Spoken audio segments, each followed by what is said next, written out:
Hi guys, and welcome to SoccerBeat, and it's Peter Du Toit with my man Cheezboy Mokoena. Cheez, how you, buddy? Good in you, Peter. All good, all good. Always good to see you, and always good to talk and watch and talk to the viewers out there, guys. Today's show, we're going to talk Pirates, and then we're going to chat a little bit about the coaches Cheez has had, and then he's going to tell you something about a player, a famous player that none of you know. It's a hell of a story. So stay tuned to the end; you'll enjoy it. Cheez, let's look at the situation in South African soccer right now.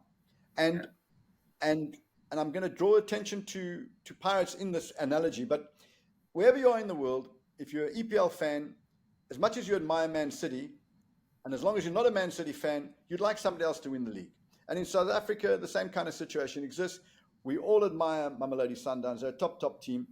But besides Mamelodi Sundowns fans, other fans would like to see somebody else win the league. Chiefs fans think they've got a bit of a chance this season. I think that's more of a 2-3 year project.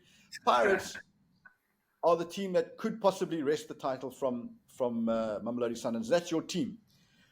And yes, they're top of the log today, so well done, Buccaneers, and well done to your team. And even if Sundowns win, it's still they still will be joint top of the table. So good news. But the important thing, Pirates fans, and I'm going to bring you in on this, Cheez, is that when you're at the top, don't rest on your laurels. Look at your weaknesses and improve on them. And I think that's very important that I bring to the attention to Pirates fans what I think the 4 problems we got with Pirates. And Pirates need to solve these problems early doors, and I would like to hear your opinion on it. And the first one is a fear. The second one is a big weakness. The third one is something that I think they can improve upon. And the fourth is slightly controversial, more about the coaching.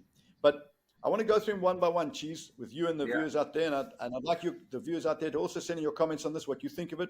And remember, this is looking at Pirates to try and make the situation better, looking at weaknesses to make it better. So the first one, Cheez, is a big fear, is that, yes, they're top of the log, and I love the way Pirates are playing, attacking football, quick-paced football, and they're scoring goals in the last minute. But losing to Magesi, I know it's a cup game. It's what happened last season, losing to a team they should never lose against, and not certainly be 3-0 down. So I'm worried that they have not overcome that bad habit. And you won't win the league. If this is a league game, big problem. You won't win the league if you lose to Magesi. What are you going to say about your team?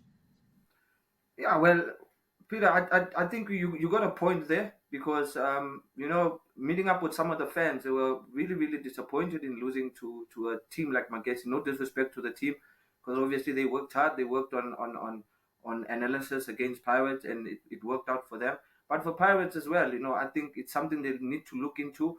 And they're lucky that it probably happened in a cup. They just won a cup now. So this one is more like, it's okay, let's learn from this one, because you can't afford to lose the points, especially in the league. I mean, if it was a league match, there's 3 points gone, of which, the current champions will never let that 3 points slip. That's really where they need to fix. They need to fix those games when they play the so-called smaller teams. I mean, for example, a team like Magesi, even if you had maybe put in other players, I think the effort was not there. They only started pushing once the score was 3-0, Peter, and it should be a concern.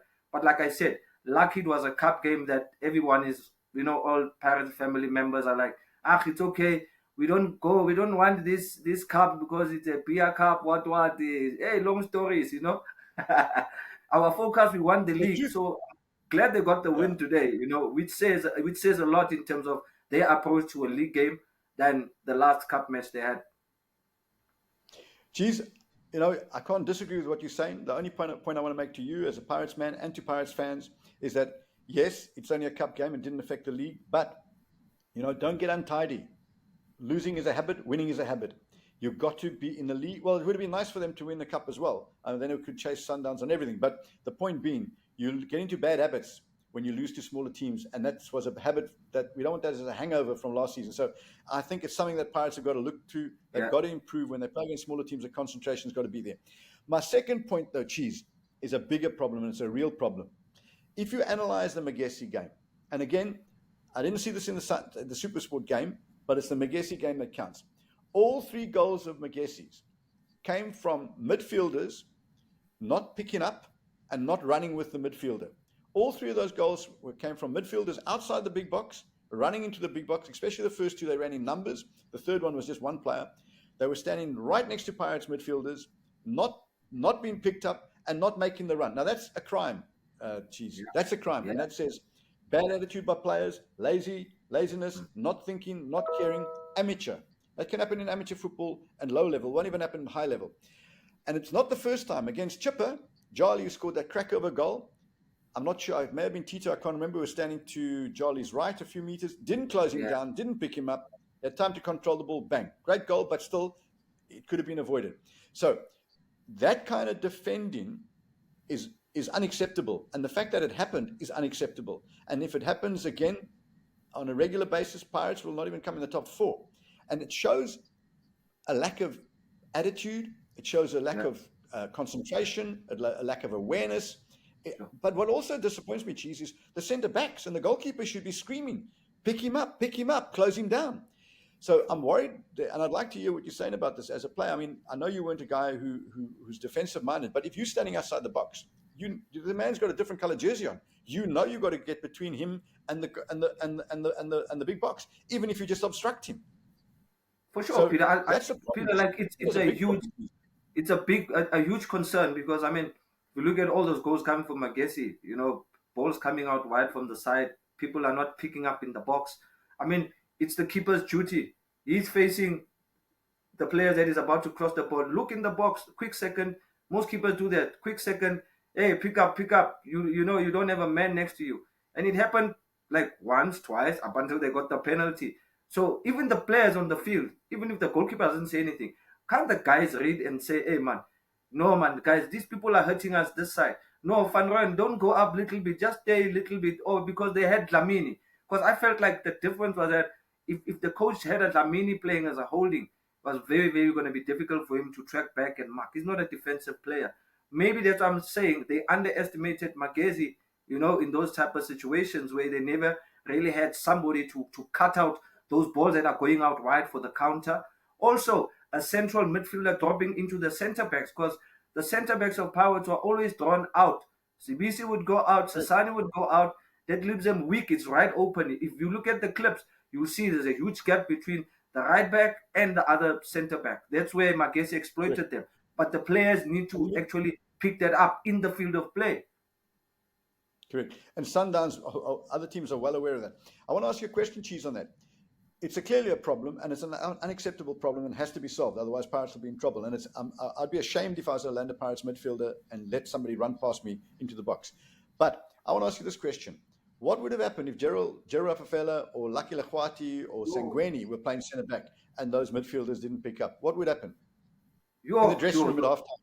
In the dressing room at halftime. There'll be a huge lashing. I don't think even the coach would even have an opportunity, to say anything. I think a guy like Lucky Lekwati, a guy like Gerald Rafafela, they don't take prisoners. I'll tell you a scenario that happened at training, practicing set pieces. One is not picking up. He looks at it, then he says, Coach, stop. Now, Coach, stop. Then he says, hey, must feel guilty, must have somebody feel guilty, and that just shows you that the leadership that generation and those kind of centre-backs had. I don't see a Sasani. I've never seen Sasani do this. I've never seen Sasani shout at his midfielder for losing the ball cheaply. I've never seen Sibisi do that. You need those kind of centre-backs so that you keep the guys switched on.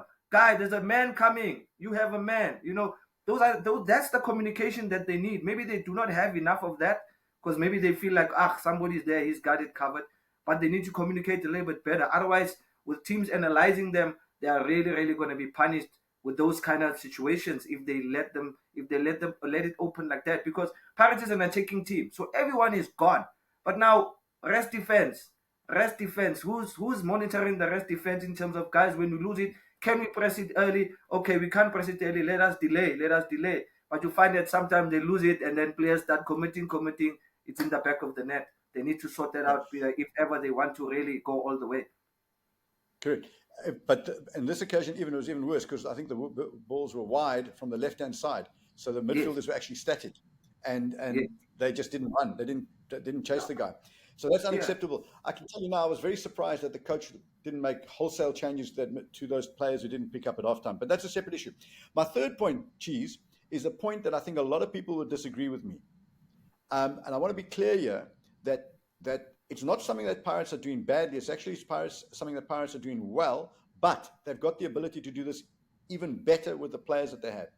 And it's particularly when the ball's wide with Saleng and Mofokeng, with top players, and Pirates are blessed to have those two players playing wide for them.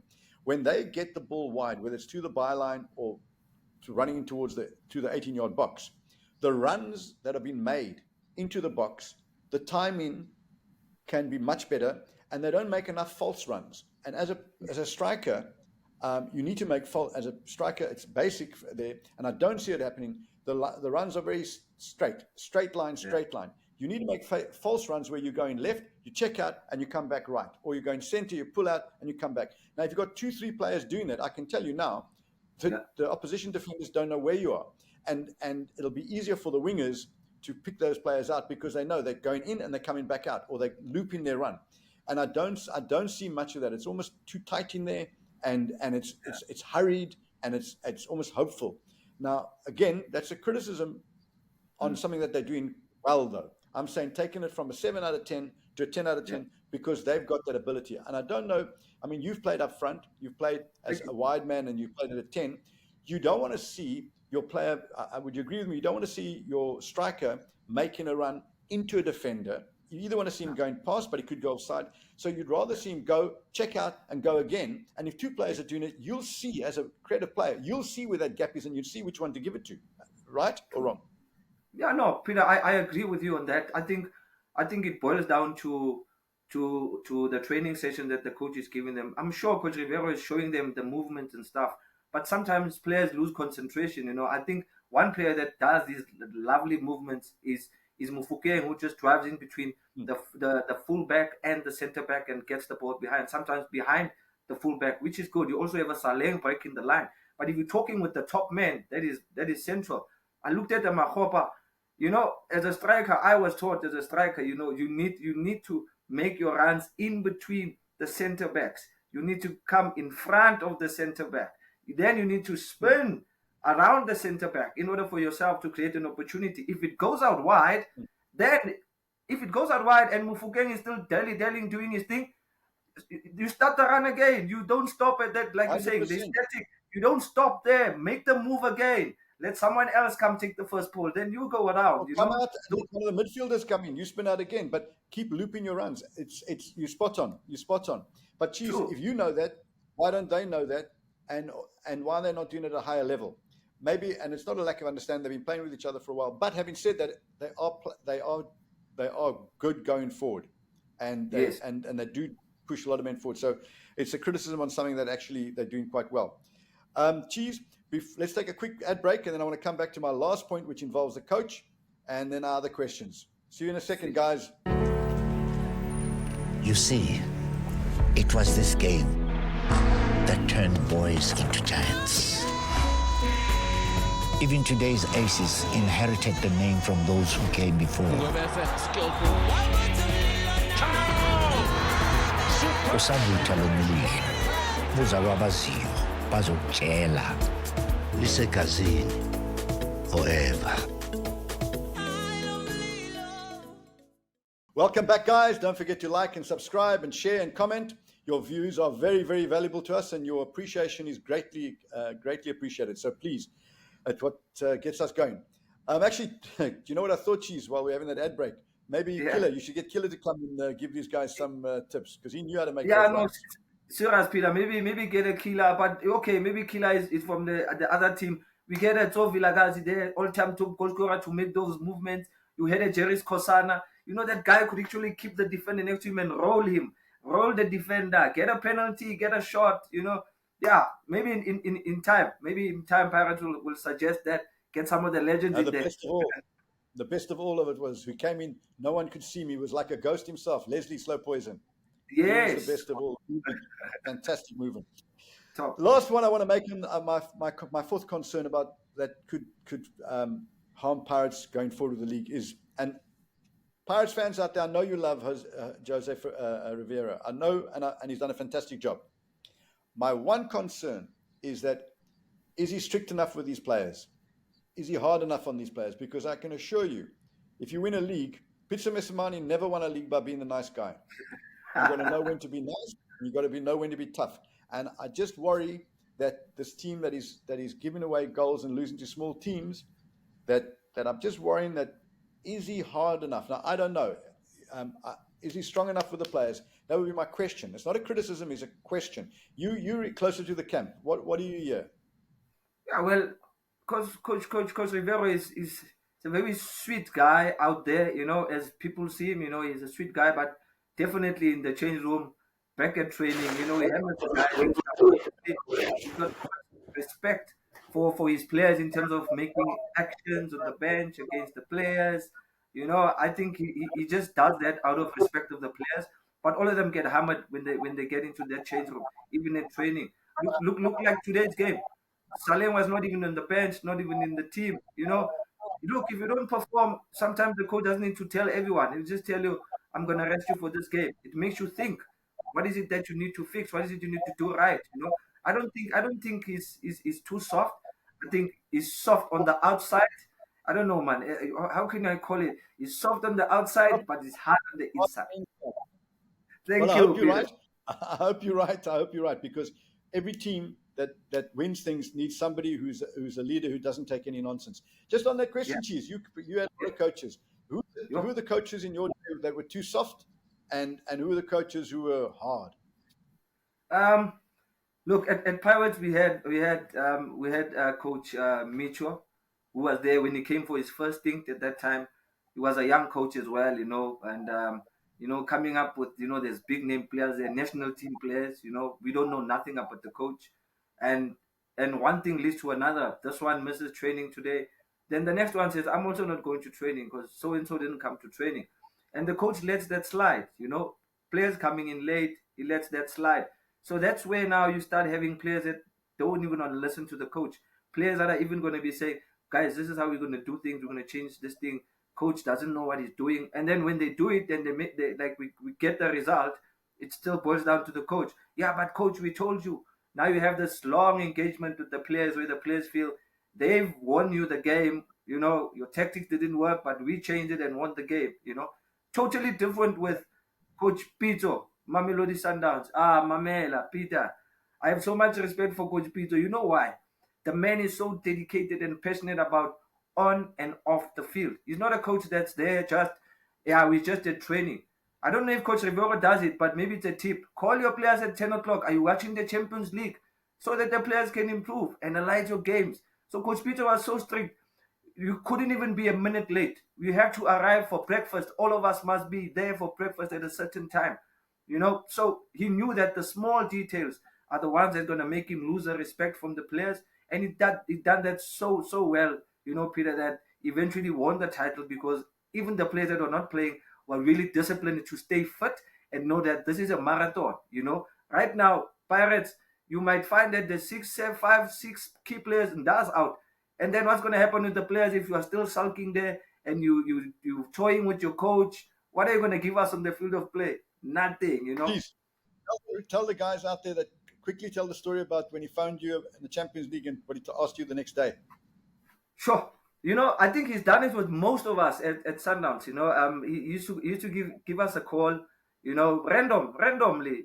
Coach Peter even wanted to get your home number, not a cell, because he knows the guys will switch off the phones. If you got a landline, I need the landline. I need the email. I need your brother's number. I need your sister's brother. Who are you staying with? The person that you're staying with, I must get their number. Then the call comes in. Cheese, did you see the Barcelona Madrid game? Did you see there in the 4th minute? Did you see Iniesta? Did you see him move into those half spaces? Did you see, boy? Are you watching the game? Yes, coach, I'm watching the game. In the morning, Peter, listen, we are all in the line in the analyst room. We want to get a few of those clips. Coach told me about this move. I didn't even see the game. The game, after 4 minutes, there was a movement I didn't see. After prayer, Coach Peter, jingles himself. Okay, Peter, tell me, 18th minute, did you see the transition there? Who started the transition? Hey, that time Peter didn't even watch it. So already it gives the coach an idea that you're not actually focused on the game. What are you doing besides watching football? Because that's what you live for now. So better know the game and learn the game. theoretically, practically, that makes you a better player. And that's why he's a top coach. Let's take a quick break. And guys, when we come back from the break, Cheese is going to tell you about the player, or something about a top player that nobody knows about. It's a great story. See you in a moment. Betway is giving customers a chance to win big with their 4 to score free weekly prediction. Simply predict the first teams to score in 4 Betway Premiership matches, and you could win 50,000 Rand. Scan the QR code on screen now to enter. Get way more with Betway. Standard T's and C's apply. Welcome, guys. Thanks, and don't forget, like, share, subscribe, comment. You're our bosses. Your voice will be heard, so please let us know. Right, Cheese, that teammate of yours. Tell us a story about this teammate. The story you told me off air. I love that. I want everybody to hear it. Peter, let me tell you, and let me tell the viewers at home. You know, at Pirates, Peter, there was this short guy. I call him the short guy. Very talented, quality player, box to box, national team player. So Villaraz. Peter, this guy used to miss training a lot. You know, people don't know that. So we didn't come to training Monday, Tuesday, Wednesday. We're busy preparing. Then you have Tapelo Liao playing in his position, coming in. Coach starts working on him. And then we hear Toit is going to be late for training. So now training must be delayed. Toit was the boss. Training must be delayed for Toit to arrive so he can be part of the 11v11, the team that is going to start at the weekend. He comes to training. So, and you know what? I don't know whether it was arrogance or what. He'd walk like this. Yeah, hey boy. Boy, and all he's just basically saying, he's arrived now, he's just waiting for just one donkey to come and defend for him here. I'm like, but so we took it up at point to the chairman. He said, Chair, man, can you please talk to this short guy, man? The things that he's doing, we are not happy. You know what we were told? Yeah, but so is scoring the goals, we are winning. And we're like, Amarache, me, Makanya, Gift, called the chairman. We went to Parktown office. Timer.